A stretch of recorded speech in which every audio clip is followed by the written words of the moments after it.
Hi అండి, నమస్తే. ఈ వీడియోలో మోదకాల రెసిపీని చూపించబోతున్నాను. అది కూడా హ్యాపీ బిస్కెట్స్తో.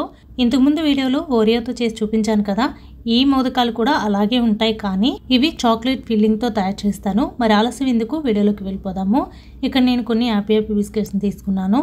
వాటిని ఇలా మిక్సీ జార్లో వేసుకొని గ్రైండ్ చేసేసుకుని పొడిలా తయారు చేసుకున్నాను. ఇలా గ్రైండ్ చేసుకున్న బిస్కెట్స్ని ఒక మిక్సింగ్ బౌల్లోకి వేసుకొని కొంచెం పాలను వేసుకొని ఇలా ముద్దలా తయారు చేసుకోవాలి.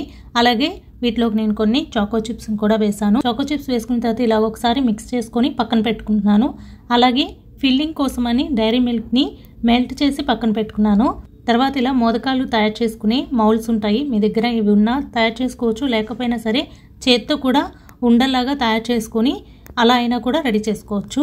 అయితే ఇప్పుడు ఈ మౌల్డ్లో నేను ఇలా రెండు వైపులా పెట్టిన తర్వాత ఈ పెట్టిన స్టఫింగ్ని నెమ్మదిగా ప్రెస్ చేసుకుంటూ ఈ హోల్ లోపల మెల్ట్ చేసుకున్న డైరీ మిల్క్ని కొంచెంగా వేసుకోవాలి.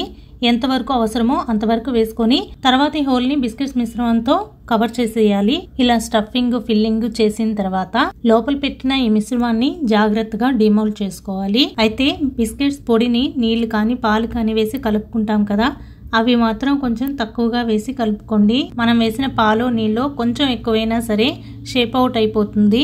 ఇక్కడ నాకు అదే జరిగింది. మీకు ఇక్కడ చూస్తున్నారు కదా, షేప్ చాలా బాగా వచ్చింది, కానీ దీన్ని ప్లేట్ మీద పెట్టినప్పుడు మాత్రం ఈ షేప్ అవుట్ అయిపోయింది అనమాట. అని బాగానే ఉన్నాయిలేండి. టేస్ట్ వైజ్ అయితే కొంచెం పర్లేదు, పిల్లలకి నచ్చుతుంది, పెద్దవాళ్ళకి అస్సలు నచ్చదు. అంటే బిస్కెట్స్ చాలా బాగా తినేవాళ్ళైనా కూడా అంత ఎక్కువ ఇష్టపడకపోవచ్చు. మాకైతే పెద్ద నచ్చలేదు, ఫ్రాంక్ గా చెప్తున్నాను, అస్సలు నచ్చలేదు. నాకైతే మాత్రం కొంచెం తినడంతోనే వెగటనిపించింది. అదే ఓరియోతో చేసినట్టు నేను బాగానే తిన్నాను, అవైతే బాగున్నాయి. ఇవైతే నేను ఎక్స్పెక్ట్ చేయలేదు ఇలా వెగటనిపిస్తాయి అని. పిల్లలకు బాగా నచ్చుతాయి, తీసి పడేయాల్సినంత అవసరం ఏం లేదు. ఇంతేనండి వీడియో. మళ్ళీ మరో వీడియోలో కలుస్తాను.